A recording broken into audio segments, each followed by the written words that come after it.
Emergency summons arrived at 300 hours, station time.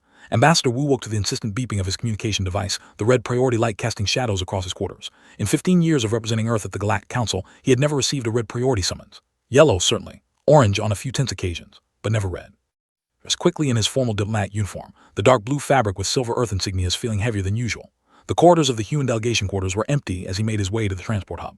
His footsteps echoed in the silence, and somewhere in the distance, he could hear the ever-present hum of the station's life support system.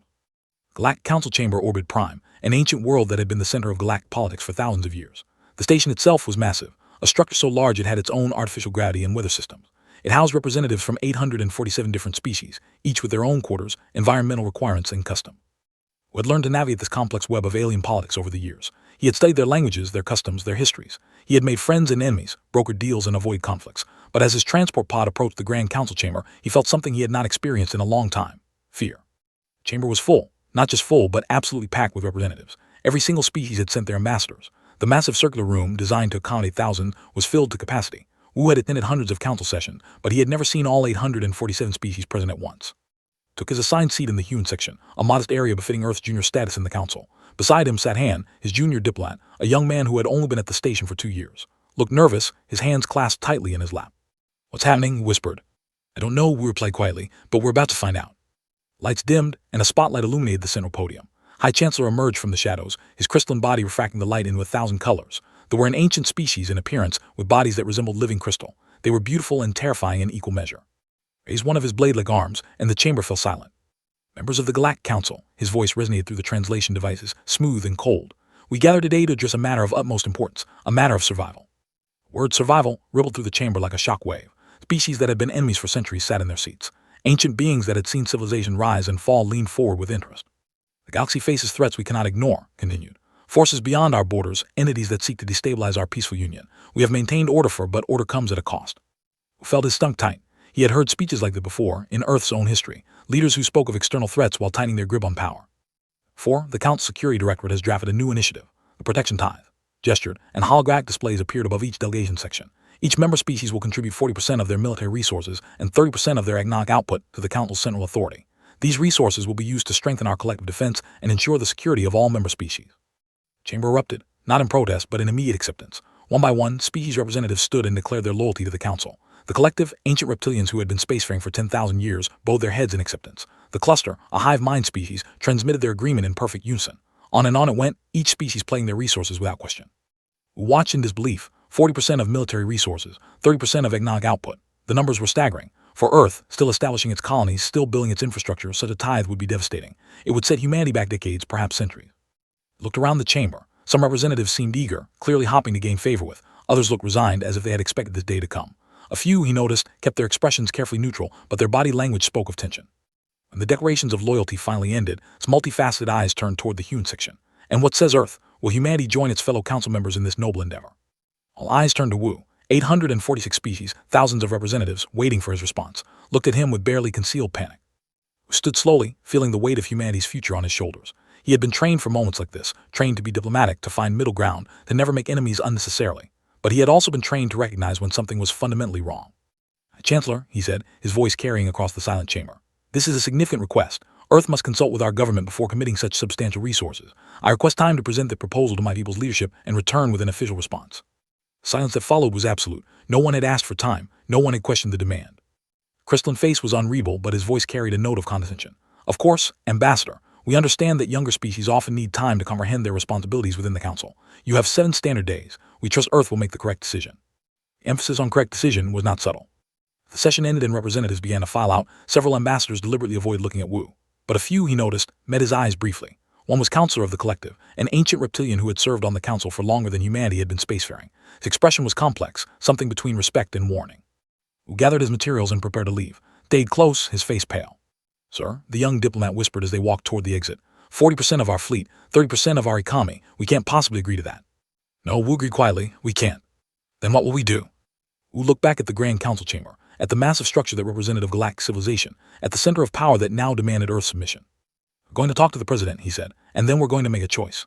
Journeying back to Earth took 3 days through the quantum slipstream routes. Wu spent most of that time reviewing reports, studying precedents, and preparing his briefing. Sleep came in short, restless intervals.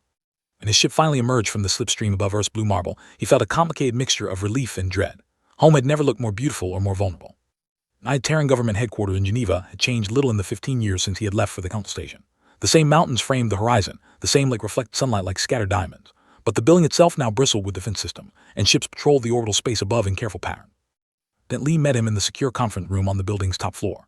She was younger than most world leaders in Earth's history, only in her early 40s, but her eyes held the weight of responsibility. She had been a military strategist before entering politics, and it showed in the way she carried herself.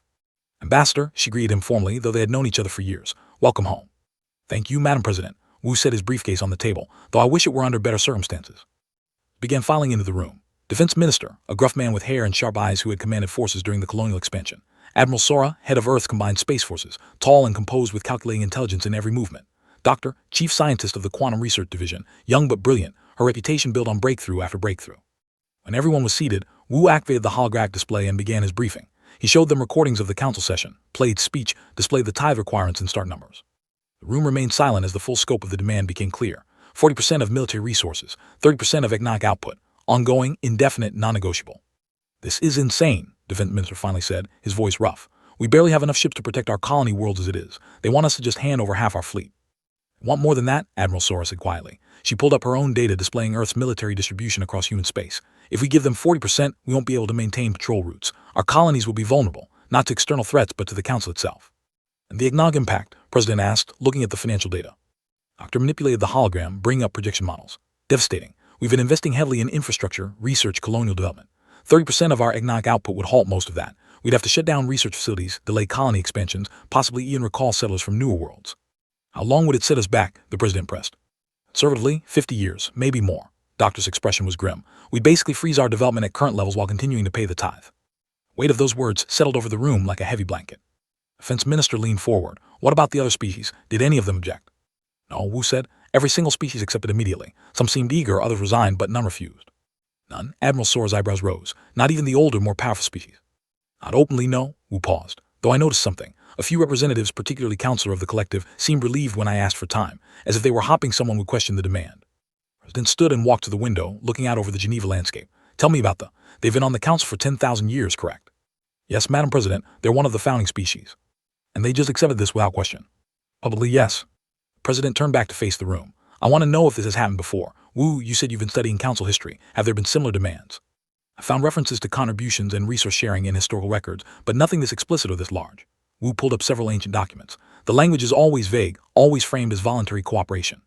Nothing about this seems voluntary, Defense Minister muttered. Then called for a brief recess. When they reconvened, she had activated additional security protocols. The room was now completely isolated from any external monitoring. Before we continue, she said, I want each of you to speak freely. No politics, no diplomacy. What do you actually think we should do? Defense Minister spoke first. We can't comply. Simple as that. We'd be crippling ourselves, making ourselves dependent on the Council's protection, which means making ourselves vulnerable to their control. Admiral Sora nodded. Agreed. From a strategic standpoint, accepting this demand would be surrender, not to an external threat but to the Council itself. Doctor was more hesitant. I understand the military concerns, but what about the consequences of refusing? We're one species among hundreds. If we say no and they decide to enforce their demand. We'd be facing the entire Council fleet, Admiral Sora finished. Yes, I'm aware, but I'd rather fight standing on our own feet than submit kneeling. We waited until everyone had spoken before adding his perspective. I've spent 15 years learning galactic politics. The Council operates on precedent and perception. If we accept this now, it will never stop. There will always be another demand, another tithe, another requirement. But if we refuse, either start a war or we inspire others to question the Council's authority, President said. Yes, Madam President. The room fell silent again. President walked slowly around the table, her hands clasped behind her back. Finally, she stopped and looked at each person in turn. Let me ask you all something, she said. What have we always been as a species? What defines humanity? Defense Minister smiled slightly, defiant. Stubborn, Admiral Sora added. Unwilling to accept limitations, Doctor said quietly. Explorers who refuse to be told what we can't do, Wu agreed. Then nodded. Every major achievement in human history came because someone said no to the way things were. We crossed oceans when others said it was impossible. We flew when physics said we shouldn't. We reached for the stars when the universe seemed too vast. And when we got to the Council, we discovered we weren't special. We were late, junior, insignificant. He activated the hologram again, showing Earth from space, then their colonies, then the vast network of human exploration spreading outward from their home system. We've built all of this in barely 2 centuries of. We've explored, adapted, learned. And we did it our way with our technology, our determination. Now they want us to hand it over, to submit, to become dependent on their protection. So we refused, Defense Minister said. It wasn't a question. President looked at Wu. How do we respond to the Council? What message do we send? We had been thinking about this for 3 days. Simple, clear, unmistakable. Which is? One word, Wu said. Just one word that says everything that needs to be said. The President smiled, and it was not a gentle expression. I know the word. Draft the response, make it official. And Wu. Yes, Madam President. You deliver it, make sure the entire galaxy is watching. The council chamber was even more crowded than it had been 7 days earlier. Word had spread across the galaxy that Earth would deliver its response, and species that normally sent only their official representatives had dispatched observers, analysts, and recording units.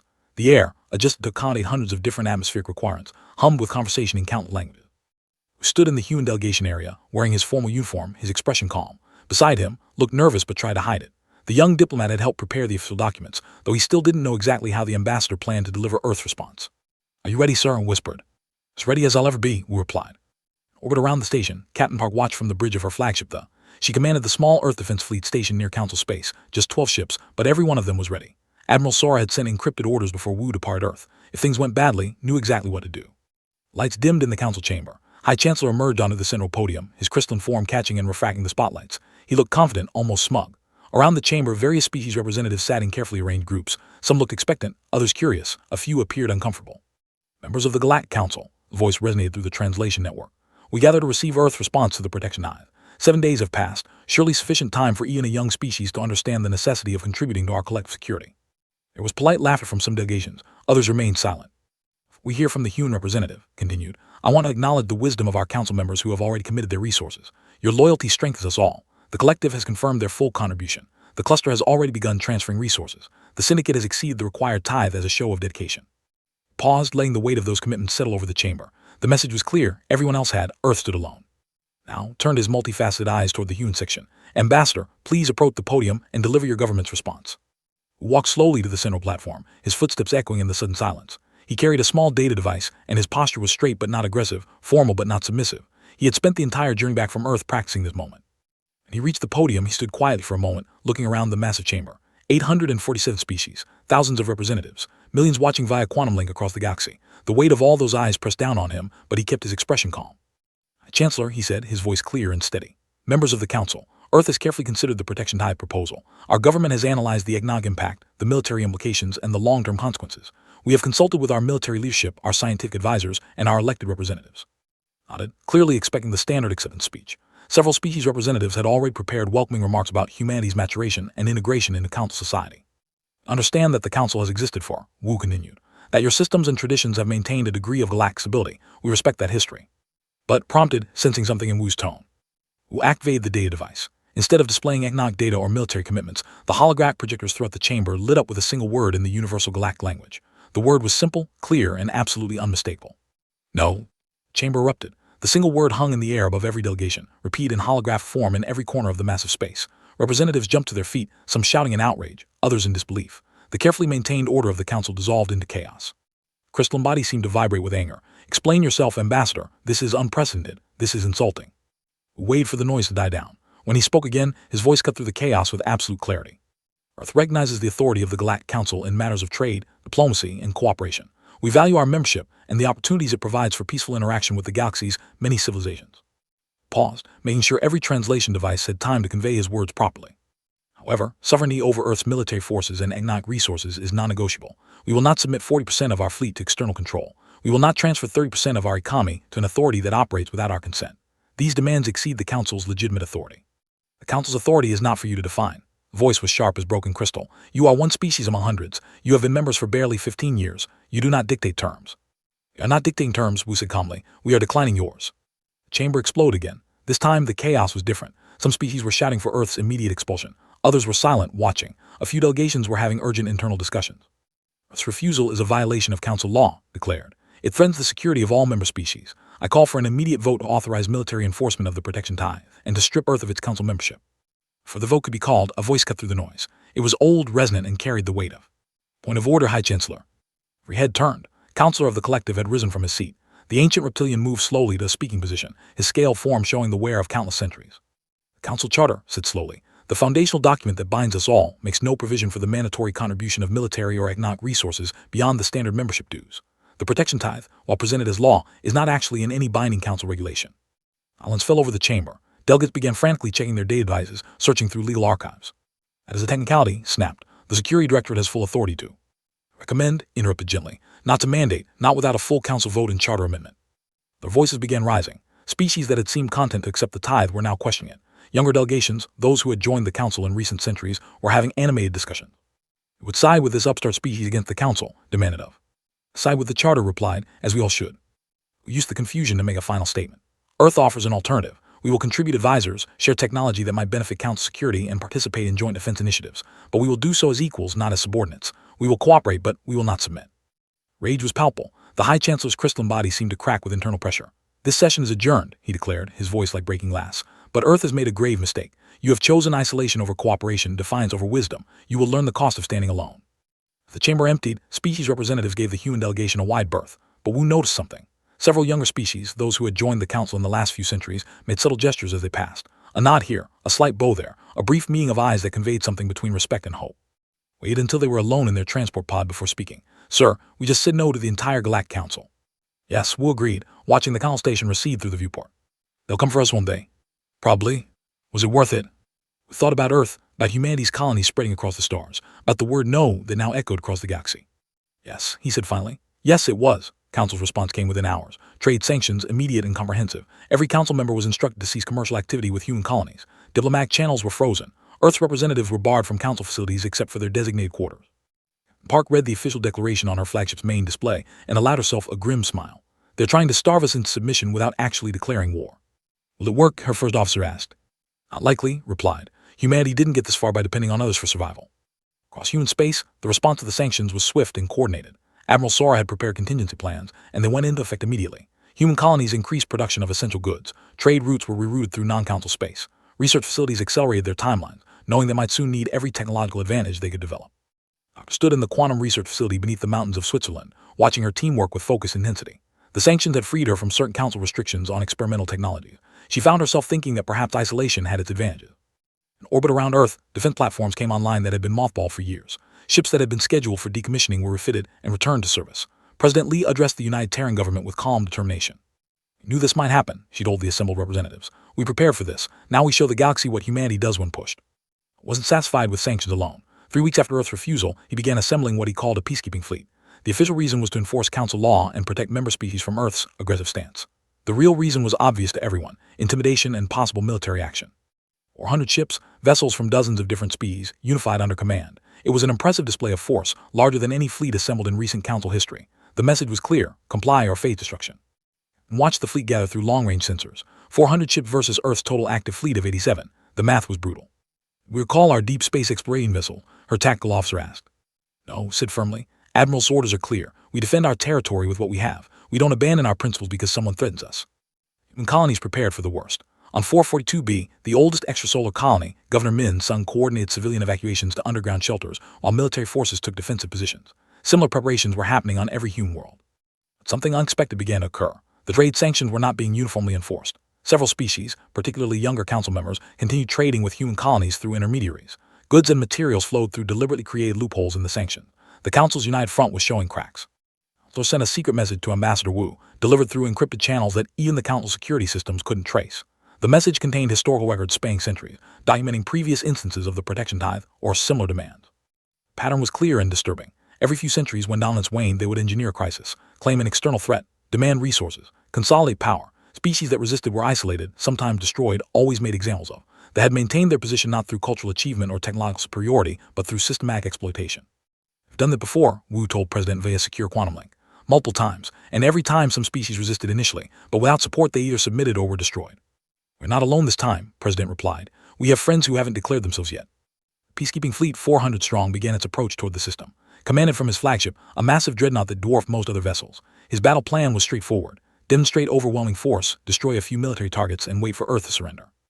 Deployed her forces carefully. She had only 12 ships in the sector, but everyone was positioned with precision. And hidden among the asteroids and debris fields were Commander Yang Shin's stealth squadron, 7 ships equipped with experimental technology that the Council didn't know existed. His team had been working on stealth systems for years, developing technology based on quantum entanglement principles that bent sensor readings rather than simply blocking them. The ships weren't invisible, but they were effectively undetectable until they wanted to be seen. The Council fleet approached the system with confidence, their sensors showing only the expected human defensive positions.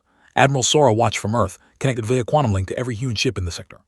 "Captain Park," she said calmly, "you have command authorization for Operation Defiant Stand." "Understood," Admiral replied. Instead of preparing to fire, opened a broadcast on all frequencies, ensuring every ship in the Council fleet could receive it. Her face appeared on their screens, calm and professional.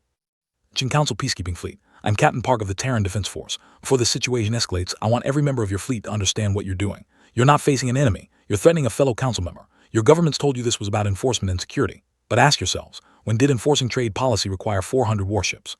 On board the council ships, crews began to murmur. Many of them had received orders without full context. They knew they were part of a peacekeeping mission, but the scale of the force seemed excessive for what they'd been told.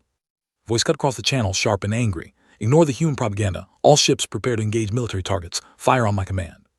Continue broadcasting. We know about the protection tithe demands made to other species. We know about the pattern of exploitation. We're not fighting you because we want war. We're standing here because someone needed to say that this is wrong. Several council ships hesitated. Their commanders were receiving urgent communications from their home governments, questions about the mission's true purpose. The carefully constructed narrative was falling apart. Fire commanded. Ships obeyed. Weapon systems locked onto human defensive positions. Energy signatures spiked as they prepared to shoot. All units, said calmly to her fleet, defensive response authorized. Disable, don't destroy. Human ships moved with precision that surprised the council forces. Instead of fighting conventionally, they targeted specific systems. Weapons were disabled with circle strikes. Engine systems were damaged just enough to prevent pursuit. Communication arrays were scrambled but not destroyed. Then Commander Yang's stealth squadron revealed themselves. 7 ships appearing from nowhere, using technology the council didn't understand. They moved through the council fleet like ghosts, their weapons targeting command and control systems across dozens of ships simultaneously. The council fleet, so confident moments before, found itself partially disabled and confused. Ships that tried to fire found their weapons offline.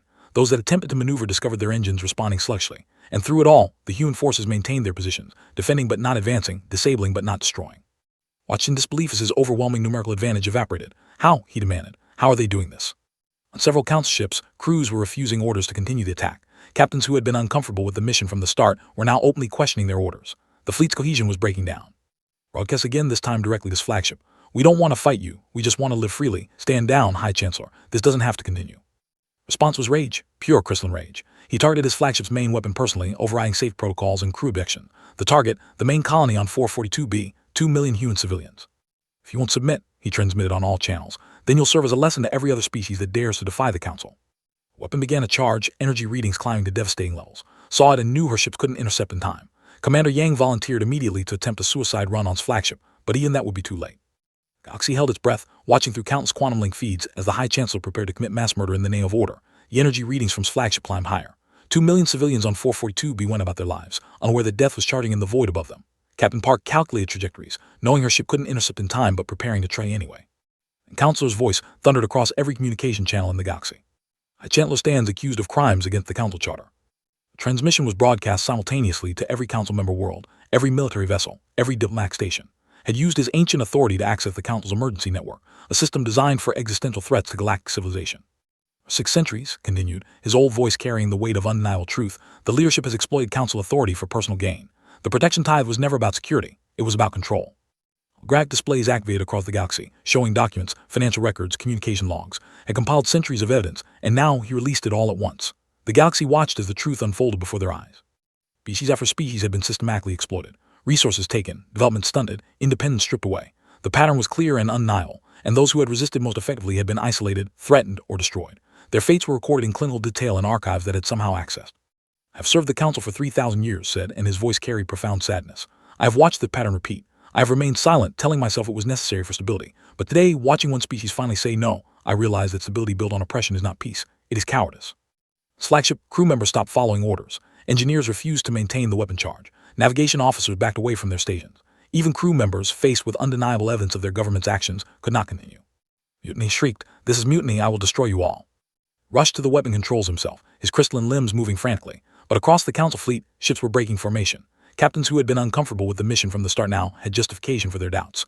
Vessels that had been part of the peacekeeping force began repositioning, moving to block's line of fire. All ships, a cruiser captain broadcast, we were sent here under false pretenses. The protection tithe is a lie. The threat to Council security is not Earth, it is the corruption we have allowed to persist for too long. More ships joined the statement, dozens, then hundreds. The peacekeeping fleet was turning against its own commander. Isolated and desperate, managed to fire his weapon. But he had been too slow. 3 Council ships, vessels from species that had suffered under exploitation for centuries, moved into the firing path. They took the hit meant for millions of human civilians, their shields absorbing and dissipating the deadly energy. And watched in stunned silence as the Council fleet, moments before her enemy, became her unlikely protectors. But the High Chancellor's flagship, a hive ship commander transmitted, disable weapons and engines, he will stand trial for his crimes. Admiral Sora, watching from Earth, allowed herself a moment of disbelief before issuing new orders. All human forces cease offensive operation. Provide assistance to damaged council vessel. We're not at war anymore. The battle that should have destroyed humanity instead became something else entirely. Human ships and council vessels worked together, providing aid to damaged craft, rescuing crew members, establishing order from chaos. Commander Yang's stealth squadron used their advanced sensors to locate escape pods and coordinate rescue efforts. His flagship, the High Chancellor, fought against his own security personnel as they moved to restrain him. His crystalline body, so beautiful and terrible, cracked under stress. When they finally subdued him, his rage had fractured his form into jagged, broken pieces. An emergency council session was convened, broadcast to every member world. Counselor presided, the ancient taking temporary leadership of a galaxy in crisis. We stand at a crossroads, he told the assembled representatives. We can continue as we have, pretending that exploitation and control are the same as stability, or we can choose a different path. Then Li was invited to address the council. It was unprecedented for a species leader to speak directly to the full assembly, but these were unprecedented times. She appeared via holographic projection, standing before 847 species with quiet dignity. Earth did not seek conflict, she began. We simply refuse to surrender what makes us who we are. Every species here has the right to self-determination, to chart their own course, to say no when demands become oppression. She paused, letting her words translate properly. Do not ask the council to dissolve. We do not demand punishment for those who followed orders without knowing the truth. What we ask is simple. Let us build something better. A council based not on tribute and submission, but on cooperation and mutual respect. Ambassador Wu stood in the human delegation area, watching as President outlined a proposal for council reformation, term limits for leadership positions, transparent financial systems, democratic procedures for major decisions, protection for member sovereignty. The debate lasted for days. Species that had benefited from the old system resisted change. Others, finally freed to speak their minds, pushed for even more radical reforms. But slowly, painfully, a new consensus emerged. The vote on the reform charter was not unanimous, but it was overwhelming. 730 species in favor, 89 opposed, 26 abstaining. The Galactic Council would continue, but it would be fundamentally different. Several other officials were placed on trial. The proceedings were public, watched by billions across the galaxy. Some were found guilty of corruption and exploitation. Others, who had simply followed orders without knowledge of the larger scheme, were exonerated but removed from authority. Months after Earth's single-word reply had shocked the galaxy, Captain Park found herself receiving a commendation from a reformed Council Security Committee. The irony was not lost on her. You defended your people without destroying your enemies, the committee chair said during the ceremony. You showed us that strength and compassion are not contradictory. This research division was flooded with requests for technological cooperation. Species that had stagnated under control wanted to learn Earth's approach to innovation and development. She established exchange programs, sharing knowledge while learning from civilizations thousands of years older than humanity. Chancellor, now serving as interim High Chancellor until proper elections could be held, met privately with Ambassador Wu one final time before the human delegation returned to Earth. Your species did something remarkable, the ancient said, not just refusing the tithe but showing us what we had become. We had grown comfortable with oppression, telling ourselves it was necessary. What will happen now? Wu asked. Change, replied simply. Painful, necessary change. Some species will resist. The road ahead will not be easy, but for the first time in centuries, the galaxy has hope. And Earth?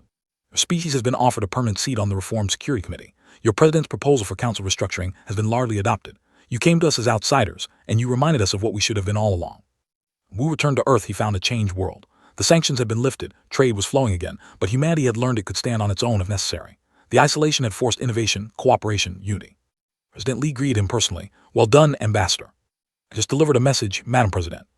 You delivered the most important message in recent galactic history, one word that changed everything. 5 years passed. The Galactic Council evolved into something more democratic, more transparent, more just. It was not perfect. Corruption and conflict still existed, but there was accountability now. There were links to authority. There was hope. A young alien cadet, visiting Earth as part of an exchange program, asked Ambassador Wu what had given humanity the courage to stand alone against the entire council. Considered the question carefully. We weren't standing alone, he finally said. We were standing for something larger than ourselves. Every species has the right to freedom, the right to self-determination. When we said no to the tithe, we were saying yes to those principles. That made us part of something greater than any one species or civilization. Cadet nodded thoughtfully, then asked, will you teach us how to have that courage? You already have it, Wu replied. You just need to remember that it's there when someone tries to take it away. His reply to the council had been simple, no, but the meaning behind that word echoed across the galaxy. It became more than a refusal. It became a rallying cry, a reminder, a promise. No to oppression, no to submission, no to the idea that might makes right. And in the end, that single word had changed everything. On Earth in Geneva, a monument was constructed. A simple stone pillar with one word carved in every known galactic language. Visitors from across the galaxy came to see it, to touch it, to remember the day when one species stood up and reminded the stars what freedom meant. The word was no, but the message was hope.